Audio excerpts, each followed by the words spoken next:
अक्सर आपने वेबसाइट्स पे देखा होगा कि वेबसाइट जो है वो उसमें काफ़ी हेडिंग्स होती हैं। एक मेन हेडिंग होती है और फिर नीचे सब हेडिंग्स भी होती हैं, और उसके बाद वो कंटेंट जो है डिवाइडेड होता है डिफरेंट सेक्शन में इन हेडिंग्स की वजह से। ये हेडिंग्स क्या हैं और ये इंपॉर्टेंट क्यों हैं? एसईओ में गूगल जहाँ पर ये देखता है कि आपका कीवर्ड टाइटल में आ रहा है, आपका कीवर्ड डिस्क्रिप्शन में आ रहा है, आपका कंटेंट आपके कंटेंट में वो कीवर्ड बार बार रिपीट हो रहा है, लेकिन वो ये भी देखता है कि क्या वो हेडिंग्स में भी आ रहा है कि नहीं। तो इसलिए हमारे लिए जो HTML की हेडिंग्स हैं, जिनको सिंपल हेडिंग्स भी आप कह सकते हैं या कंटेंट हेडिंग्स कह लें, वो भी बहुत इंपॉर्टेंट है, क्योंकि गूगल ये समझता है कि अगर आपका एक वर्ड इंपॉर्टेंट है या आपका एक टॉपिक है एक पेज के बारे में, तो वो बार बार जब रिपीट होगा तो वो हेडिंग्स में भी रिपीट होगा। हेडिंग्स की तकरीबन 6 टाइप्स हैं HTML के अंदर, और वो कुछ इस तरह से आपको नजर आएगा कि H1 सबसे इंपॉर्टेंट होती है, यानी सबसे ज्यादा मेन जो इंपॉर्टेंस है वो है H1 को दी जाती है, और ये नॉर्मली एक पेज पे एक होती है।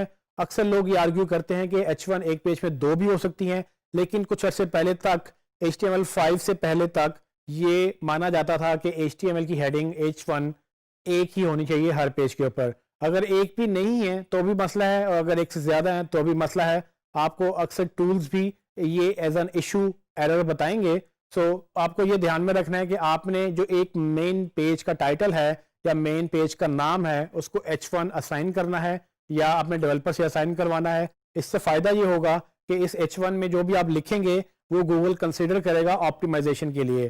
तो अगर आपने मोबाइल फोन इन पाकिस्तान का पेज बनाया है तो मोबाइल फोन इन पाकिस्तान को H1 आप एज अ पेज टाइटल भी लिखेंगे, ताकि जब गूगल उसमें क्रॉलिंग के लिए जाए आपके पेज के ऊपर, तो वो ना सिर्फ mobile phone in Pakistan title में देखे, ना डिस्क्रिप्शन में देखे, बल्कि वो हेडिंग में भी देखे और फिर आपके उसके बाद कंटेंट में भी देखेगा। इसी तरह से H1 के बाद H2 से लेके H6 तक डिफरेंट हेडिंग्स हैं। ये स्टाइल पे भी डिपेंड करता है कि आपकी वेबसाइट की स्टाइलिंग क्या है। तो आप ये इस वेबसाइट जब डिज़ाइन करवाएं या वेबसाइट जो भी आप थीम यूज़ करें उसमें मेक श्योर ये करें कि आपका मेन पेज टाइटल H1 एक दफ़ा ही आए। उसके बाद जिस तरह से आपका कंटेंट लेआउट स्प्रेड आउट है, जिस तरह से आपके सेक्शंस बनते चले जाते हैं पेज के ऊपर, आप उन सेक्शंस को H2, H3, H4, H5 या H6 तक हेडिंग्स यूज़ कर सकते हैं। बहुत ज़्यादा यूज़ नहीं कर सकते, क्योंकि वो डिपेंड करता है कंटेंट के ऊपर क्या है। अगर आपका कंटेंट 500 वर्ड्स तक है तो मे बी आप 2 से 3 हेडिंग्स यूज़ कर लेंगे, आप उसको H2 में या H3 में डिवाइड कर सकते हैं। ये चीज़ आपने याद रखनी है कि इसका सीक्वेंस कोई भी नहीं है। ये ज़रूरी नहीं है कि H1 पहले आए, H2 बाद में आए, H3 बाद में आए। सीक्वेंस मैटर नहीं करता। आप ये भी मैटर नहीं करता कि H2 कितनी दफ़ा है तो H3 कितनी दफ़ा है। गूगल सिर्फ ये देखता है कि H1 में क्या है और उसके बाद H2, H3, H4 में क्या क्या जो है वो उसमें क्या क्या शोर है। उसके बाद ये है कि उसमें जो चीज़ें आपने एज ए कीवर्ड डाली हुई हैं गूगल उनको प्रोमिनेंस देता है। तो आपने मेक श्योर ये करना है कि अगर आपका मेन कीवर्ड है वो H1 में डाल दें। अगर आपके सप्लीमेंट्री कीवर्ड्स हैं, यानी कि जो ग्रुप में हमने कीवर्ड डिसाइड किया था, मेन कीवर्ड को जब आप H1 में डाल चुके होंगे तो H2 में भी एक दफ़ा यूज़ कर लें, पर H2 में एक दफ़ा दूसरा कीवर्ड यूज़ कर लें, या फिर H3 में एक दफ़ा सिनोनिम यूज़ कर लें। इस तरह से आप स्प्रेड आउट कर सकते हैं अपनी हेडिंग्स को। HTML में ये जो आपको हेडिंग्स नजर आएंगी वो कुछ इस तरह से लिखी जाती हैं कि H1 का टैग ओपन होगा, उसमें वैल्यू आएगी, उसके बाद H1 का टैग क्लोज होगा। इसी तरह से H2, H3, H4 ये सब चीज़ें आपको मिलेंगी। लेकिन अगेन ये तब आपको चाहिए होता है जब आप HTML में काम करते हैं। सवाल ये है कि इसको अगर हम लिखना चाहें तो हम कैसे लिखते हैं। उससे पहले मैं आपको ये दिखाऊंगा कि लाइव एक एग्जांपल ले लेते हैं कि वेबसाइट के ऊपर या पेज के ऊपर ये हेडिंग्स किस तरह से नजर आती हैं। तो मैं आपको एग्जांपल दूंगा डिजिस्किल्स की वेबसाइट की ही, कि किस तरह से हमें पेज का लेआउट नजर आता है और उसमें हेडिंग्स कहाँ कहाँ पर लगी हुई हैं। आइए देखते हैं। जैसे कि आप मेरी स्क्रीन पे देख सकते हैं कि मैंने डिजिस्किल्स की वेबसाइट ओपन की है। इसमें आप देखेंगे कि ऊपर हेडर है, नीचे मेन्यू है, फिर ये वीडियो चल रही है, उसमें सेक्शंस बने हुए हैं। कंटेंट जो है डिफरेंट सेक्शन में उन्होंने ब्रेक किया हुआ है, और ऐसा ऐसा जो है वो डिफरेंट इमेजेस के साथ और डिफरेंट सेक्शन के साथ आपको कंटेंट डाइजेस्टेबल बनाया हुआ है, ताकि आप उसको अंडरस्टैंड कर सकें। इसमें हेडिंग्स कहाँ पे हैं, तो मैं आपको ये बता दूं कि ये जो सक्सेस स्टोरीज लिखा हुआ है ये बेसिकली एक हेडिंग है, और उसके बाद ये पॉपुलर कोर्सेज लिखा हुआ है ये भी एक हेडिंग है। उसी तरह से अगर आप नीचे जाते जाएंगे तो ये न्यूज़ एंड इवेंट्स भी हेडिंग है, और फिर विजन एंड मिशन ये भी हेडिंग्स हैं। लेकिन आप ये देखेंगे कि विजन और मिशन एक ही तरह की 2 हेडिंग्स हैं। ये हो सकता है कि H3 है, और ये न्यूज़ एंड इवेंट्स और ये ऊपर जो पॉपुलर कोर्सेज हैं ये एक ही तरह की 2 से 3 डिफरेंट हेडिंग्स हैं जो कि विजन और मिशन से डिफरेंट हैं। सो पॉसिबिलिटी है कि ये H2 होंगी या H4 होंगी। अब इसको चेक करने के लिए आप क्या कर सकते हैं, आप इनको ऊपर राइट क्लिक करें तो आप इंस्पेक्ट भी कर सकते हैं।